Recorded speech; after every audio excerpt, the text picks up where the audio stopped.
Afternoon, everybody. Welcome to today's planning committee. I'll start with any apologies for absence. Thank you, Chair. We've had apologies from Councillor Margaret Wilkinson. Thank you very much. May I remind everyone present this meeting will be broadcast live via the internet and a recording archived for future viewing.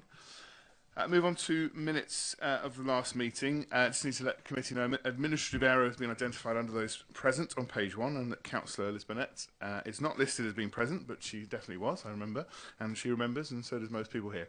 Gareth apologises for that. Therefore, the committee happy to resolve these minutes approved, subject to the amendment to reflect Councillor Burnett's presence at the meeting. Moved. Thank you very much. Any declarations of interest? Councillor Parker.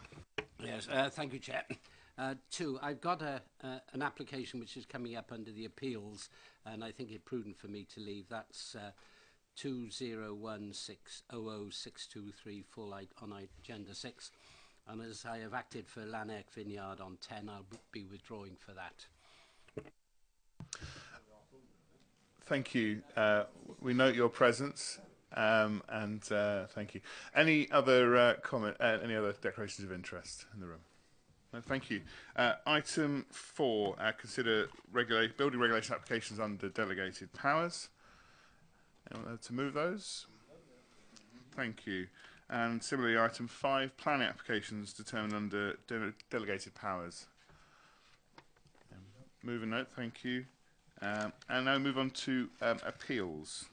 Item 6. Justina? Thank you, Chair.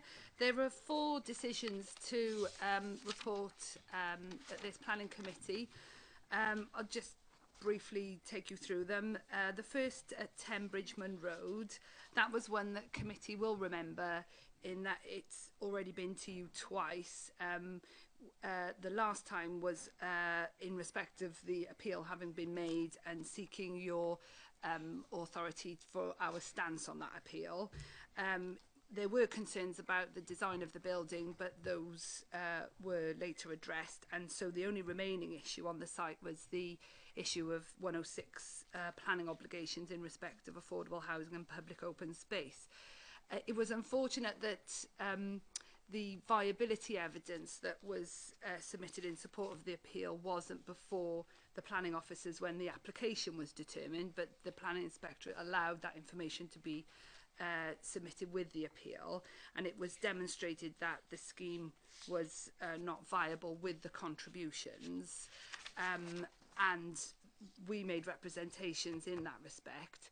However, the inspector wasn't satisfied that if permission was granted, that the developer may well sit on the permission and wait for the scheme to become more viable, and obviously he would benefit them from a higher developer profit. And what the inspector wanted was a section 106 agreement in place that basically forced the developer to implement the permission in a short time period within the current financial environment.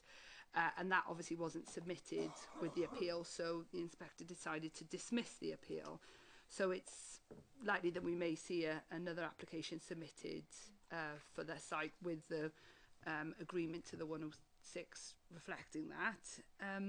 The next was in respect of a property in Coldnap, and that was design issues and impact on the conservation area. Whilst the inspector felt that there would be a neutral effect on the conservation area, she was of the view that the proposed development didn't relate well to neighbouring properties and it was an insensitive form of development. The third is a tree preservation order decision, and the inspector agreed with the council's findings that the trees were in decline, but that was a very slow decline and there was little justification for the removal of the trees at this stage. And the final decision, again, that was an appeal dismissed in respect of an advertisement in Penarth Conservation Area. It was a banner sign that's already been constructed above a shop, well, actually as a restaurant, and the inspector found that to be harmful to the character and appearance of the conservation area, thought it was oversized and it would dominate the row of shops in that part of the conservation area. So 4 good decisions, and we're very pleased that that has improved our decision record. Thank you. Any members' comments before we move on? Thank you very much for the summary of that, Justina. Item 7 on the agenda, delegated trees list. Oh, see if Andrew wants to say anything about some trees.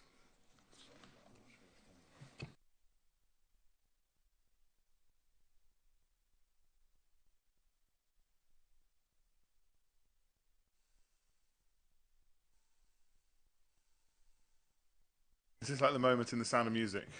He comes running back in and goes, "They're gone." Spotlight falls down there. Because he had the application and this. Might have forgotten about the enforcement action we have under item 8. Who knows? He's at the Scarlet Pimpernel. As I said, they've gone. Item 7, trees delegated list. Do I have someone to move that to any comments? Move and note. Thank you. Item 8, enforcement action. First item, the withdrawal of enforcement notice, land and buildings at hangars A and B, Llantwit Major Road, Landau, brackets site serve. Justina, I assume?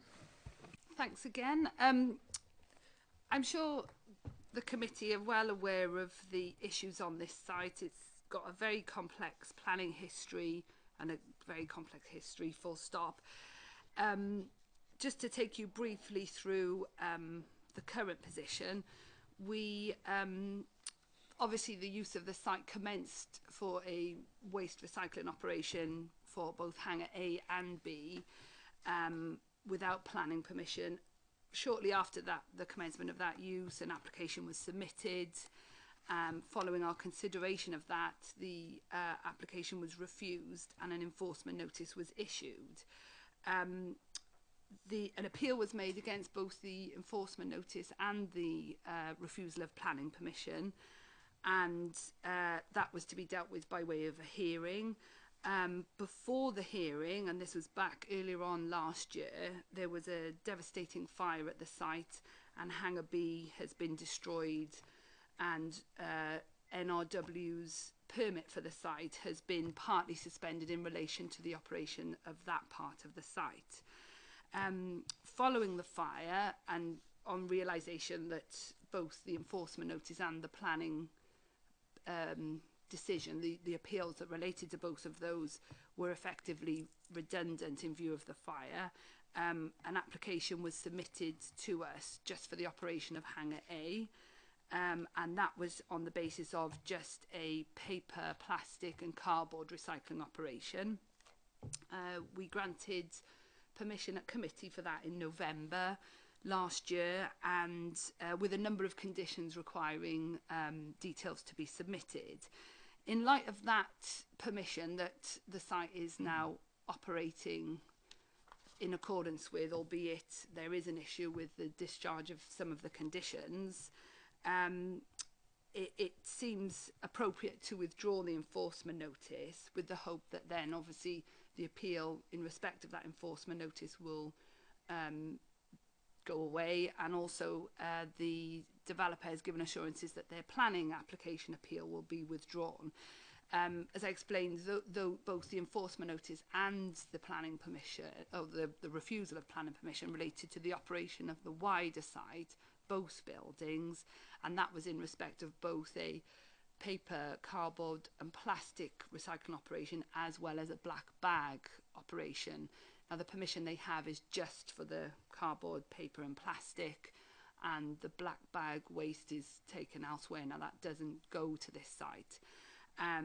So your authorisation, as you've granted authorisation to serve the notice, your authorisation is sought to now withdraw the notice so that we can end the appeal in respect of that and just deal with the matters of the operation of the site as it exists now. Councillor Cave. Yes, Justina, obviously you must realise the concern of the residents both locally to the site and more widely, because obviously when the previous 4 or 5 fires have occurred on that site, they've caused a great deal of harm to the environment generally for everybody in the Vale and beyond. And I think that was some of the issues that we raised in a very lengthy debate when we gave planning permission in November with a really long list of conditions that we felt as a committee needed to be met in order for any operations to resume at the site. Now, you nearly said, and you stopped yourself saying, that they have actually now complied with those conditions, because actually they haven't. So despite the fact that we had this lengthy debate and we put the conditions on, and we had some faith, once again, that the operators of this site would comply with what we had asked them to comply with, within a very few weeks, they haven't complied. And as I understand it, the current position is that we have now had to write to them about their non-compliance. So when you come here and you say that you want to take this enforcement notice off, I can fully understand the reasons why you might want to do that, because it's almost like a tidying up of what went on before. But unfortunately, it would appear that we will be, in a very short time, perhaps coming back to committee asking for another enforcement notice, because there seems no way that anybody has been able to come up with so far that will enable SiteServe to comply with the conditions that are placed on them. So I wondered if you could just tell the committee where we are with the current situation about the non-compliance of the conditions that we placed on SiteServe when we actually gave them permission just a few weeks ago. Justina?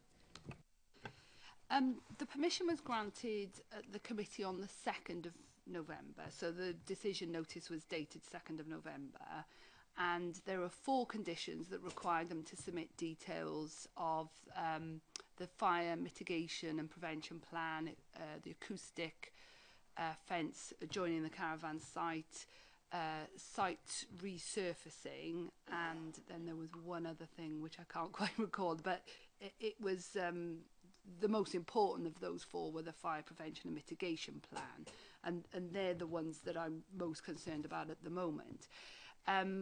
So they had a month to submit those to the 2nd of December. I have had, since permission has been granted, I have had some correspondence with the agent of the operators, and they've sought some form of clarification on what is required in respect of the acoustic fence. They say they're having problems finding a solution that would be both acoustically sound and also fire resistant, which is one thing that was added at the committee.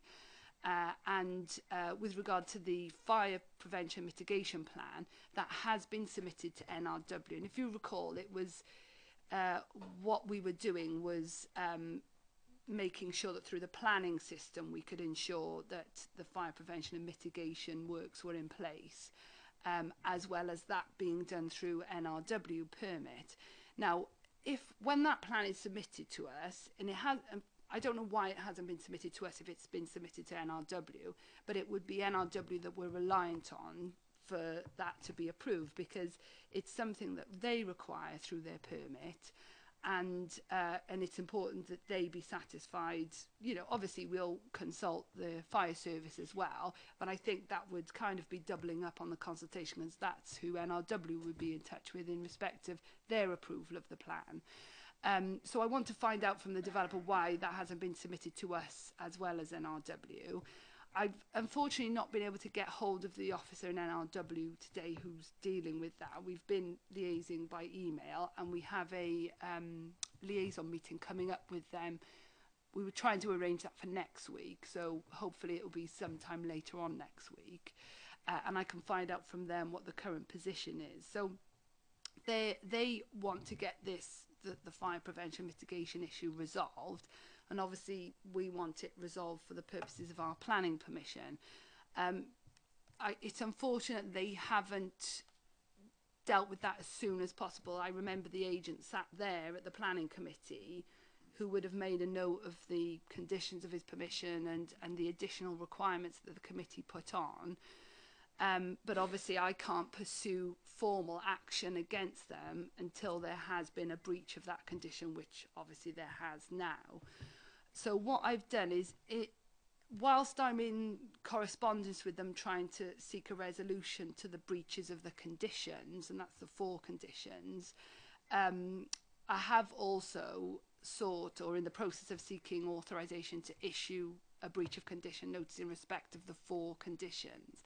Now that's something that doesn't have to come to committee. That's something that Vicky can authorise under delegated powers, and that notice is issued on the operator. It's not necessarily like an enforcement notice relating to the land. It's the operator's name on the notice, and he's responsible for dealing with the notice, and he can be, or who the company secretary can be prosecuted for non-compliance with the notice. So that's a slightly quicker process than the enforcement notice, particularly because there is no right of appeal against that notice. If you don't comply with it, then you just go straight to court. So it's good that we've got that process to follow, and I'm glad we've put those conditions on. If what I'm going to try and do over the next maybe week or so is get some more information from the operator to find out how he's seeking to resolve the position, because obviously Welsh Government guidance asks us to seek that voluntary resolution before we resort to a notice. But to my mind, that can be done at the same time. You have to give a period of a month to comply with a notice in any event. And the hope is that during that month, they will comply with the requirements of the notice and submit the details that need to be submitted. We obviously, until a breach has occurred, we can't force them to submit the details. We can't stop the operation of the site. All we can do is issue a breach of condition notice. And that's what we're doing. Unfortunately, I've been off a bit over Christmas. I've had quite a bit of leave, so I haven't been able to pursue it as much as I wanted to over that Christmas period. But like I said, authorisation is now being granted to issue that notice, or 4 notices if needs be.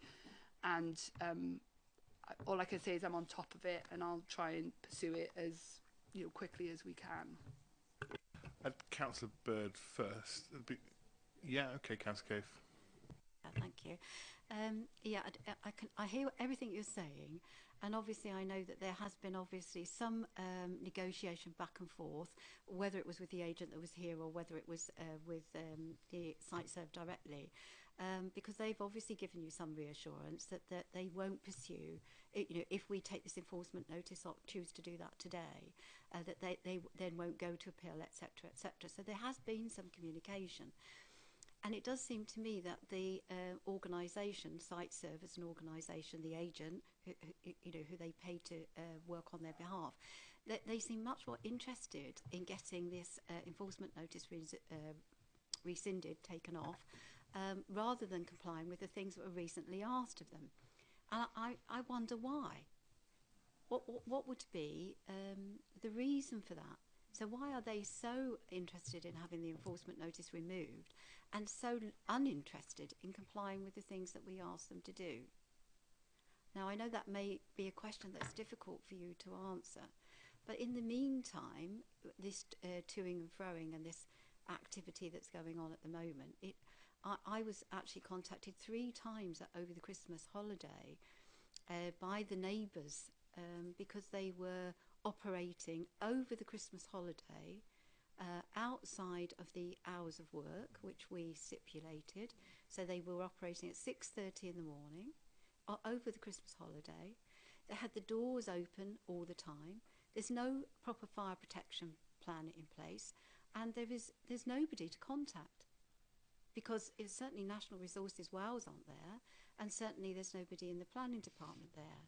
So it is the residents that are suffering every time because of our inability, both as a council and National Resources Wales' inability to actually make this organisation comply with what a normal standard of operating for waste disposal we would expect to see. So I am very disappointed that the only issue to come back here to this planning today is that we take off their enforcement notice. I think it's really very sad. Councillor Bird? Yeah, I was going to mention that there have been various breaches over the period, and can you explain to me how it's different? If a normal planning permission is granted, normally I understand it, the conditions have to be discharged before the operation or before the building starts. Am I right in thinking that? Because I just can't see how they're operating if they haven't discharged the conditions. And if they are operating without discharging the conditions, surely we can stop them. There must be a mechanism of stopping them, because they have shown time and time and time again they are not trustworthy, they are disrespectful of our conditions, and we need to be hard on them now. We've had enough negotiation. I think we need to stamp on them as hard as we possibly can.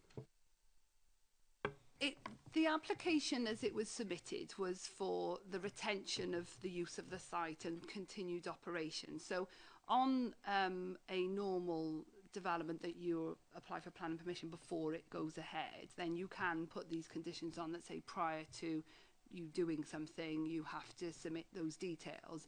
But this is the legislation allows for applications to be submitted to retain unauthorised uses, and so we have to the details that we want submitted to us for approval to make that development acceptable. We can't put them on as a prior to something happening, you have to do this. So we have to give a time period or a reasonable time period for those details to be submitted. And that's why we've had to word it the way that we worded it, that was suggested at committee. So giving that 1 month period. That was a very short period. Ordinarily, we would give 3 months, even on a household development, we would give maybe 3 months for details of something to be submitted. But I think because of the seriousness of all of our concerns, we wanted those details submitted swiftly, and if they weren't submitted swiftly, the mechanism is in place for us to pursue enforcement action to get those details submitted. But we have to work within the legislation we have. So I can look at whether or not we can issue a temporary stop notice in respect of the breach that's occurred, but I'm not sure that we can go as far as to say the use should cease until those details. Sorry. As far as I'm concerned, if they haven't complied with the planning permission as we gave it to them, they are still operating without planning permission. Am I right in thinking that? James, would you have a... I think the difference is that because this was a retrospective application, yes, no, I appreciate that, but they're not operating without planning permission. They're operating in breach of a condition of a planning permission that they've got. So there's a slight difference there.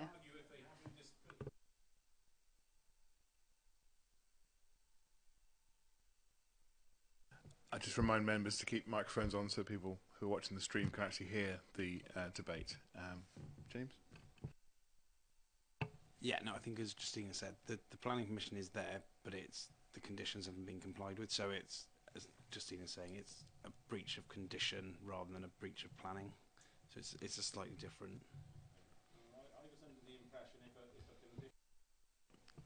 I was under the impression if a condition was not complied with, that the permission was not, they were not permitted acting within that permission.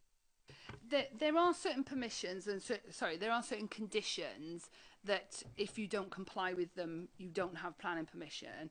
But that is where permission is granted for a proposed development. So the development hasn't taken place and the condition specifically says no development, or prior to commencement of development, you have to do something. So if you breach those conditions, then you don't have, you don't benefit from the permission that's been granted, and you have to submit condition discharge and non-material amendments to vary the condition so that you bring your development back under that permission. But you can't take that approach with a retrospective permission, because you grant permission for what's there, so the permission kicks in as soon as it's granted. That's why you don't put a time limit on those permissions, because you're granting permission for something that's already there. But I can, as I said, I can look into, if you like, whether or not we're able to issue a temporary stop notice in respect of the breach of those conditions. I don't know if we are able to, but I can look into that and maybe James can give us some advice. And as I said, authorisation is being sought to issue the breach of condition notices. So I'm doing all that I can under the legislation, and also I'm looking into the complaints that have been made by the adjoining landowner as well as this forthcoming meeting with NRW, because I want to make sure that, you know, especially in respect of the fire prevention mitigation plan, that we are doing the same as NRW, and that you know, we are singing from the same hymn sheet, so to speak. Councillor King. Thanks, Chair. I think I'm following the arguments that Justine is putting forward, but it does seem as though we're a little bit about the exact words of different bits and pieces and different notices and other bits and pieces. So I'm looking at it from a slightly different perspective. I'm thinking the track record of site serve is such that I don't have a great deal of confidence in their attitude. And I think they will interpret the withdrawal of this enforcement notice as, if not a green light, at least a red one that's gone dark. I also think for the public that we represent, and particularly those in the vicinity, I think they will struggle to understand why we are effectively removing a condition. Now, I know you're saying that you were going to introduce something else, but I'm just troubled that this is not a firm that rushes to do anything that we wish. Victoria? Thank you. Sorry, I feel I should help Justina out a little bit because she is taking a bit of a battering. I completely accept and understand why members feel frustrated about this, as I'm sure you can tell officers do as well. And I agree with you that there's a degree of public perception, but we do need to explain that, because as the report sets out, to all intents and purposes, the enforcement notice that was very relevant when it was issued and when authorisation was sought to serve the enforcement notice was about a different set of issues, a different type of development, and things have moved on substantially, and it almost becomes a nullity now in terms of what the enforcement notice is trying to achieve. We've moved on, we've granted planning permission, the issues are now with that planning permission, that breach of condition, and I'm satisfied that if in withdrawing the enforcement notice we are also serving a breach of condition notice, it is very much not giving a green light. It is saying very firmly, things have moved on, you need to deal with this issue that is now the relevant issue, which is the breach of condition, and to use our powers properly to deal with that now, which is what Justina's suggesting, what we can recommend. By all means, we will look at the temporary stop notice issue to see whether or not that's something in addition that we can do. And it doesn't need, I'm right in saying it doesn't need planning committee's authorisation. We can do that under delegated powers. So I would like to give members the assurity that we are on top of it. You know, there has been the Christmas period. That does make things difficult. The offices do close down, and, you know, to a certain extent, enforcement powers aren't immediate. In the same way as perhaps police or fire or that sort of emergency service. We're doing everything we can. We'll continue to keep on top of it. And the best way of doing that is to deal with the issue that is now, which is the breach of condition. Councillor Bird? Just to move things on then, I would like to recommend that we go with the officer's recommendations, but to back that up, I would like to ask committee that they would endorse Victoria and the team taking the strongest possible action to get Site Serve to comply with the conditions that are there, and as quickly as physically possible. Do I have a seconder for that move? Seconder, thank you. If there are no other contributions, I take Councillor Williams. Yes, I fully agree with the comments being made, and also the line that we're taking. Just concern about the timescales is that, you know, I know we're dealing with a company that haven't got a proven track record, or they have in the wrong way. Can we put some timescales on this?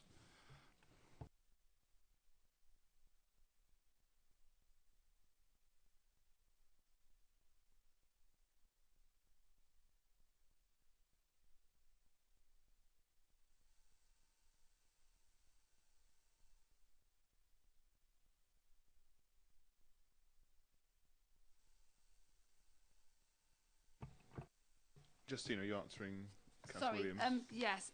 In terms of timescales, I don't want to give anything certain now as to when notices will be issued, because I've been in correspondence with them even today and had some emails back which I haven't had a chance to look at.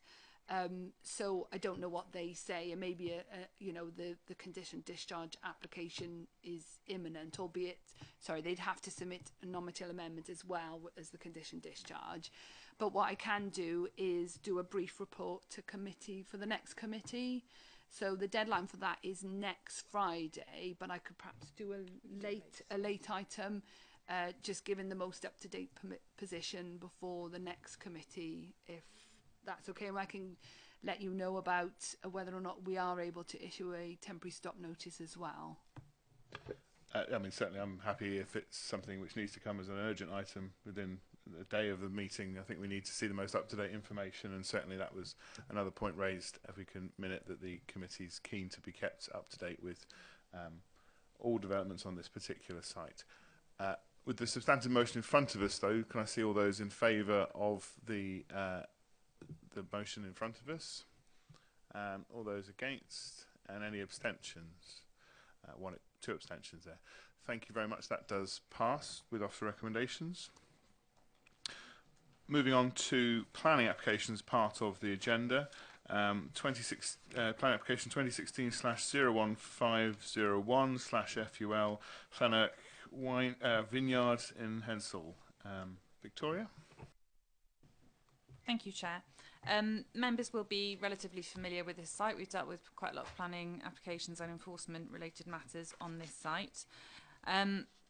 So this latest one is now to deal with the planning application for the retention and the completion of the guest accommodation block on the site, which, as members will be aware, because the enforcement notice has come before you and the stop notice came before you and was withdrawn at the last committee. They did previously get planning permission, which is set out on pages 55 and 56 onwards, for a guest accommodation block, albeit smaller than the one that is now before us. But then they carried on implementing a larger scheme for a hotel block, and that is now the subject of this planning application, to retain the works to that. It's for a 26-bedroom guest accommodation block in comparison to the 19-bed block that was approved previously, albeit the scale is quite significantly larger than the 19 block, because the rooms themselves are larger rooms. The plans that are before you, I think you can see quite clearly the difference between the two schemes on page 55 and 56 and on the screen. We've also got photographs here where you can see the existing buildings and elements of the building that are currently under construction as well, because they had built the foundations and the ground floor, and I think the photos show part of the first floor as well. As the report sets out, this is a countryside location. The original Llanarch vineyard was a relatively small agricultural type use, growing grapes and producing the wine there. Over the years, with extensive planning history, the use and nature of the site has changed quite significantly. I'm sure many of you are familiar with the site. And it is now a sort of quasi-tourism use. There is a restaurant, there's existing B&B accommodation on the site. And this is obviously another attempt to grow that business and to enhance the sort of tourism offer that they provide there. We have had extensive negotiations with them on this. We were initially quite concerned about the scale of the development being proposed and the impact that would have in this countryside location, which is also a special landscape area. Having gone through all those negotiations, we are satisfied. A set of amended plans were received in December, which reduced the overall scale, sort of dropping the roof. You can see now from the plans that the proposal is for a sort of stepped building with wings either side, trying to minimise the overall scale of the development while still giving them the level of accommodation that they're looking for to provide that sort of luxury accommodation offer. Officers are now satisfied that they've done enough to make the development acceptable in terms of its visual impact. it's fair to say, you know, the site is sensitive because it's in the countryside, because it's in a special landscape area. Having said that, its visibility from public vantage points is limited, and whilst you'll be able to see the roof from long distance views from the road approaching the vineyard itself and from private drives leading to farmyards and other houses in the area, it's actually, and I think you can see it from the train line as well, albeit I haven't travelled on that train line myself, but its impact in terms of the visual impact is going to be limited just by virtue of how far it is from public highways. And also, obviously, it's set against the existing buildings within the site itself. So, on balance, we've come to the end of the road with this one, where we feel we can recommend approval for the scheme. The officer's recommendation is that the application be approved subject to a number of conditions and also subject to a Section 106 agreement. I would draw members' attention to the matters arising for committee, which is a note from the officer further to discussions with the applicant and the agent. We had previously agreed, but unfortunately it wasn't reflected in the original planning committee report, that actually, rather than them just paying us a sustainable transport contribution, we're actually satisfied that in this type of development, a more bespoke solution is appropriate and acceptable, and that they are proposing to operate a minibus service for their staff and guests, which is a form of sustainable transport and is more suitable for this type of business, which is obviously slightly ad hoc in terms of the demand, and because of the location, it's much better that they provide a bespoke sustainable transport option to meet their needs and their operation. So that option's available to them and will be set out in the Section 106 agreement. In the event that they don't operate that, or the cost of running that service are less than what would otherwise be paid in sustainable transport contribution, they'll still need to pay us that sustainable transport contribution. So that is a suggested change to the recommendation, if members are happy to go with the recommendation. The other Section 106 matters that it deals with, it will control the use of the accommodation block to be used in association with the existing vineyard enterprise, and there's also provision made for public art and training and development, which is typical for these types of uses. I think that's it. Thanks, Chair. Councillor Bird. Move officer's recommendation subject to the changes. I have a seconder. Second. All those in favour of the motion? That's unanimous. Thank you. All those against? You didn't put your hand up. Okay. Abstentions? Abstention. One abstention. Thank you very much. That brings the business to an end. I missed to say Happy New Year at the beginning of the meeting. Happy New Year to everybody. And we'll see you next month. Thank you.